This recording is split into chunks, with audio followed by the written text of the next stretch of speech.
महर्षि दयानंद की जो भूमिका है वो ऐतिहासिक भूमिका है और उस ऐतिहासिक भूमिका को यदि लोगों के बीच में लाया जाता है तो मैं समझता हूँ वो बहुत ही प्रशंसनीय है।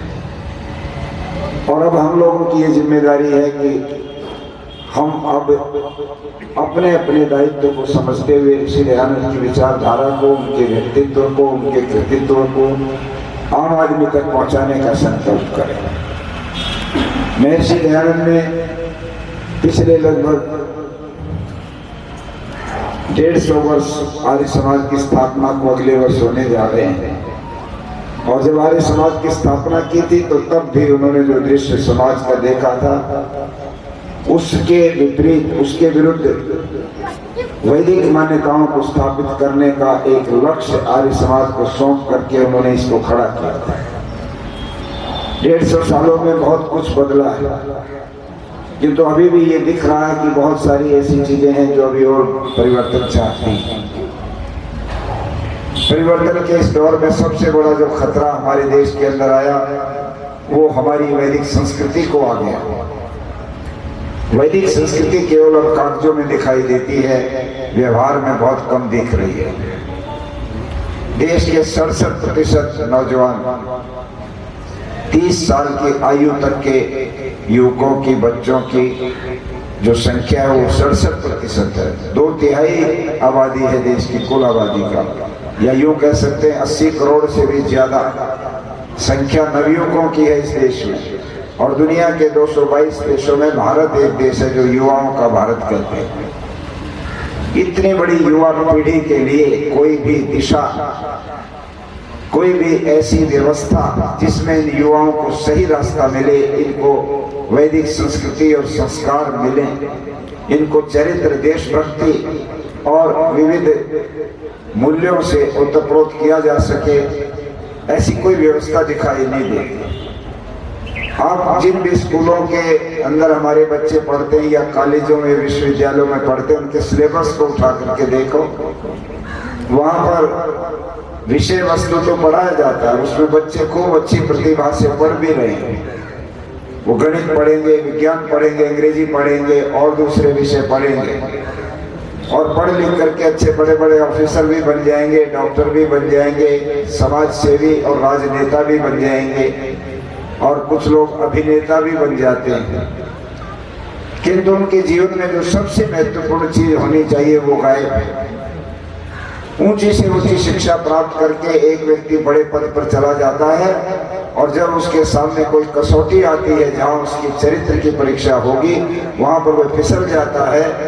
इससे मालूम पड़ता है कि हमारे देश में 75 वर्ष की आजादी के इस दौर में कोई ऐसी व्यवस्था नहीं की गई शिक्षा के क्षेत्र में, शिक्षा प्रणाली में, कि जो बच्चे पढ़ने के लिए विद्यालय में जाते हैं उनको बचपन से ही, पहली जमात से ही और जब तक वो पढ़े ऐसी शिक्षा दी जाए जिससे उनके अंदर नैतिक मूल्य आए, मॉरल एजुकेशन जिसको कहते हैं, वो उनको प्राप्त हो। ऐसे गुण जो मनुष्य को किसी शरीर में धारण किए हुए इस आत्मा को वो संस्कार मिले कि जब कभी भी उसकी परीक्षा हो तो वो लोभ और लालच के कारण से देश को ना बेचे,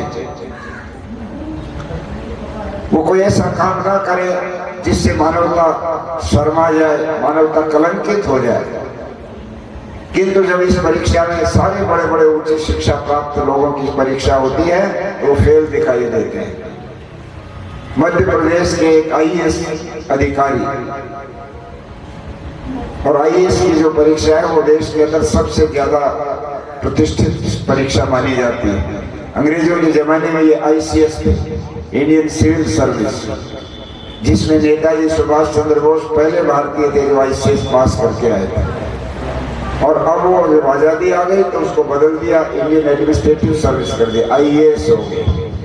ये IAS पास जो लोग हैं ये DC बनते हैं, ये बड़े बड़े सेक्रेटरी बनते हैं विभागों में और भी ऊंचे पदों पर चले जाते हैं, कमिश्नर्स बनते हैं, बहुत बड़े बड़े बजट इनके पास होते हैं।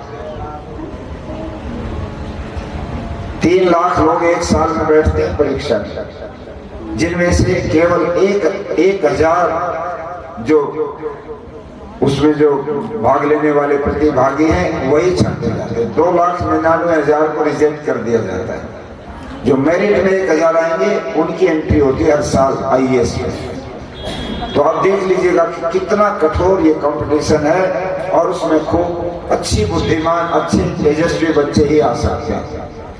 किंतु जब इन्हीं बच्चों को हम कार्य क्षेत्र में उतरा देखते हैं तो लगता है कि इनको ये शिक्षा तो मिल गई जिसमें ये IAS पास कर बैठे, ये शिक्षा तो मिल गई जिसमें ये मेडिकल पास करके डॉक्टर बन गए, इंजीनियर बन गए और बड़े पदों पर चले गए। किंतु जहां ये परीक्षा में इनको डाला, जीवन की परीक्षा में, वही ये फेल हो गए।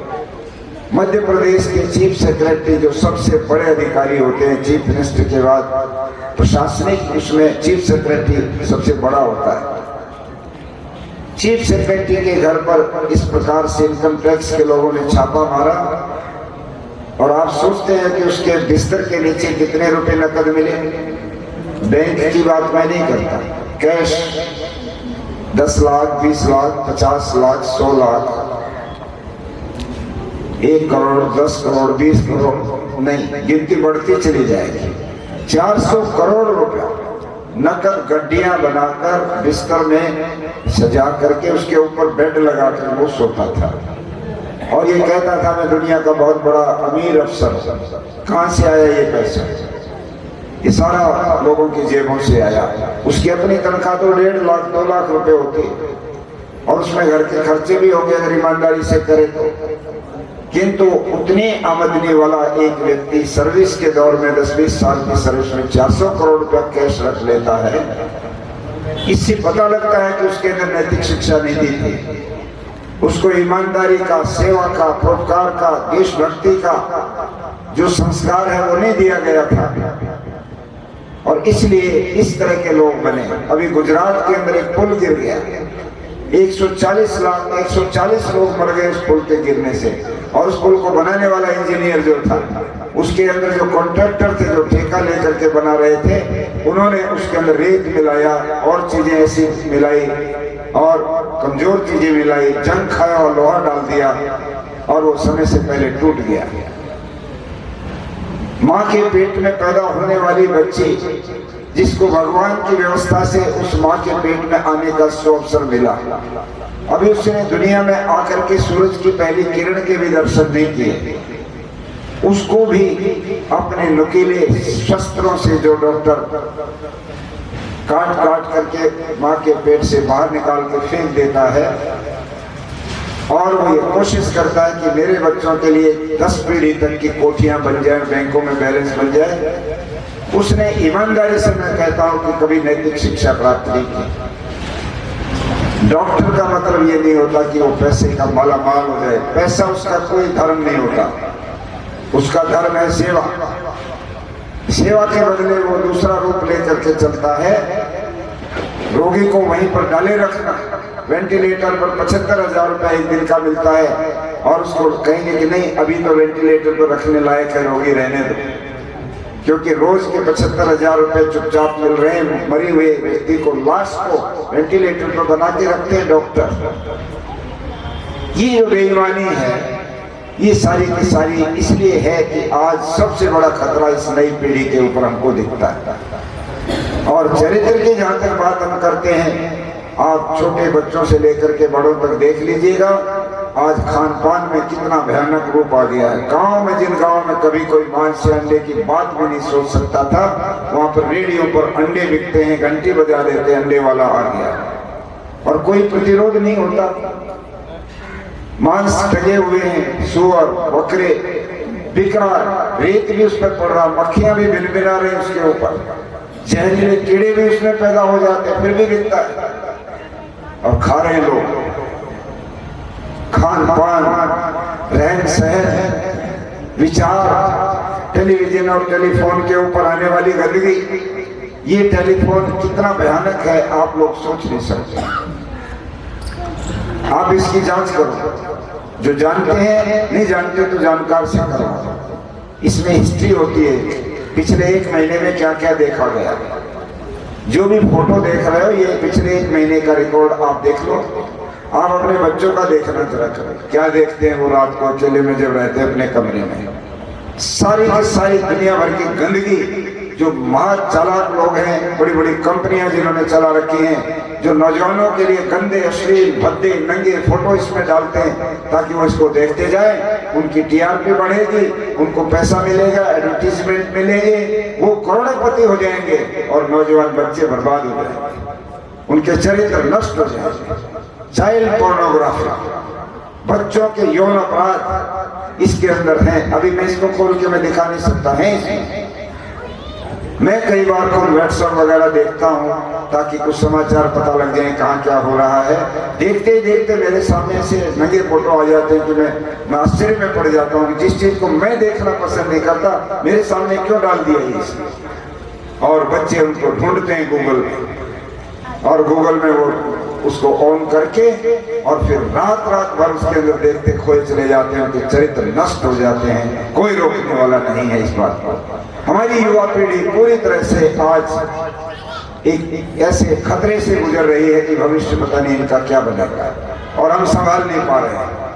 जेएनयू के अंदर मैंने एक लड़की, स्वामी इंद्रवेश जी की बहन, उनकी दोहित्री है वो, उनकी बेटी की बेटी, अब तो चली गई कनाडा में, वो फ्रेंच भाषा में कुछ उसको मिल गया स्कॉलरशिप सरकार से पढ़ने के लिए। आर्य विचारों की लड़की है, अदिति उसका नाम, वो जेएनयू में पढ़ती थी और उसने मुझे बताया जो लड़कियां हॉस्टल में रहती हैं, शाम को भोजन करने के बाद ड्राइंग रूम में आते हैं, कॉमन रूम में आते हैं, वहाँ टेलीविजन लगे हैं बड़े बड़े, और वहाँ दो को छोड़कर सैकड़ों लड़कियां लंबी लंबी किंग साइज सिगरेट जो यहाँ भारत में नहीं बनती, वो सारी इंपोर्ट होती, आयात होती है नेपाल के रास्ते से, बाहर आती है सारी फिलिप्स वगैरह इंटरनेशनल कंपनियां हैं सिगरेट बनाने वाली, और वो इस नेपाल के रास्ते को सबसे सरल बना रखा उन्होंने।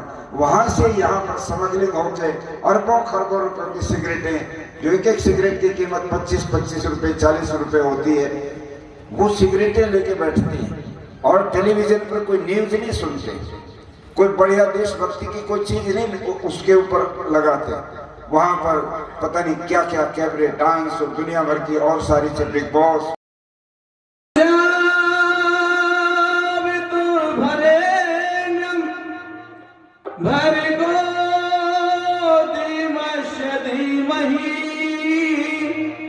दियो यो न प्रचोदया।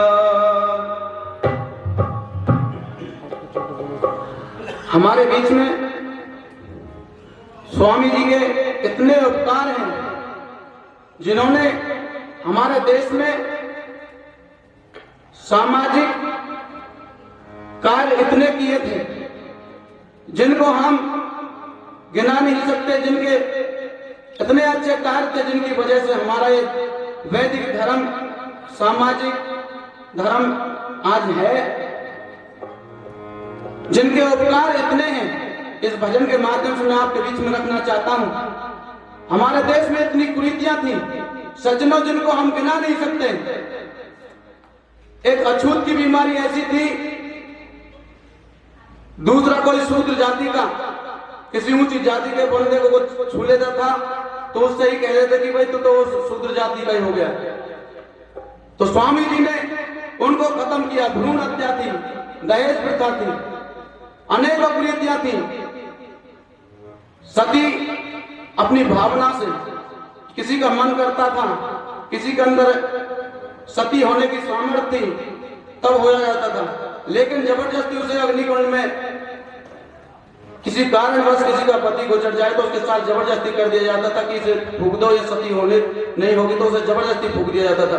तो अनेक कुरीतियां स्वामी जी ने खत्म कर, जो इस भजन के माध्यम से आपके बीच में रखना चाहता हूं मैं। अरे देव दयानंद, अरे कैसे भूले बता तेरे उपकार, बीच भंवर में थी जब नैया तने लगाई पार, नाविक बन के आया ये सोता देश जगाया। देव दयानंद कैसे भूले बता तेरे उपकार,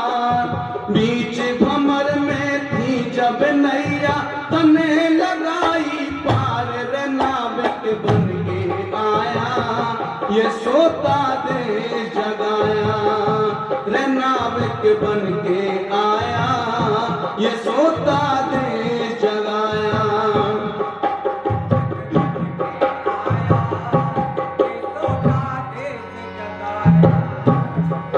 तेरे गौरव के चंगुल में था सारा देश हमारा, गौरव के चंगुल में था सारा देश हमारा। उठो जवानों जागो, ये तूने लगाया नारा। उठो जवानों लगाया नारा। पराधीन से मरना अच्छा, बदले तने विचार। अरे हाँ बदले तने विचार। गफलत में सोई थी जनता, जागे उठे नर नार। अरे हाँ जागे उठे नर नार। क्रांति का बिगुल बजाया, ये सोता देश जगाया। देव दयानंद कैसे भूले बता तेरे उपकार। बीच भंवर में थी जब नैया, तने लगाई पार। रे नाविक बन के आया, ये सोता देश जगाया।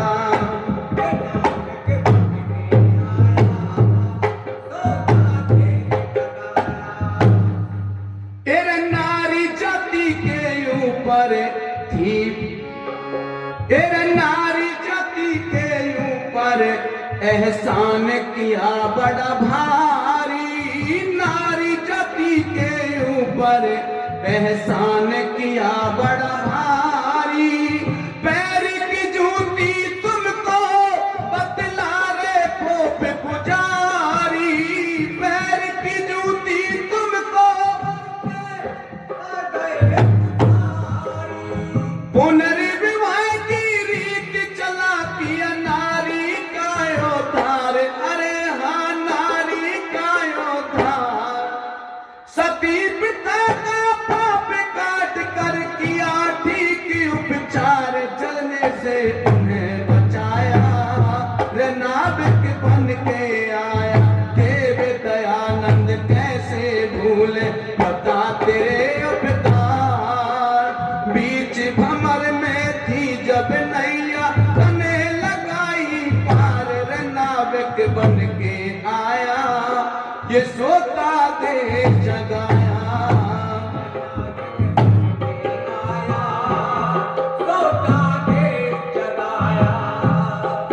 तेरे मनुष्य जाति के ऊपर, तेरे मनुष्य जाति के अंदर थी अछूत की बीमारी। मनुष्य जाति के अंदर थी अछूत की बीमारी। छाया के पड़ने से होते ही पाक नर नारी। छाया के से होते थे पाक। भेड़िए हिंसक पशुओं से होशियार, हाँ पशुओं से होशियार। बरत तैया बिच्छू अछूते, मारे डंगे अपार। छूते ही डंग चुभाया, ये सोता देश जगाया। देव दयानंद कैसे भूले ता तेरे उपकार। बीच भंवर में थी जब नैया, तने लगाई पार। रे नाविक बन के आया, ये सोता देश जगाया। रे नाविक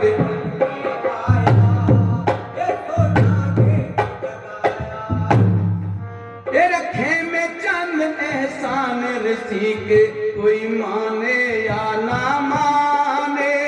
खेमे चंद एहसान ऋषि के, कोई माने या ना माने। बिछड़े हुए मिलाए फिर से जो हो गए बेगाने। बिछड़े जो हो गए बेगाने। शुद्धिकरण का मंत्र फूंक कर किया वेद प्रचार।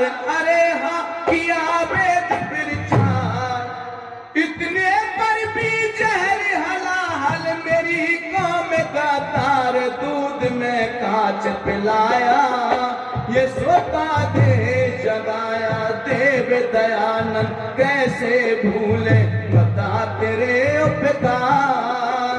बीच भंवर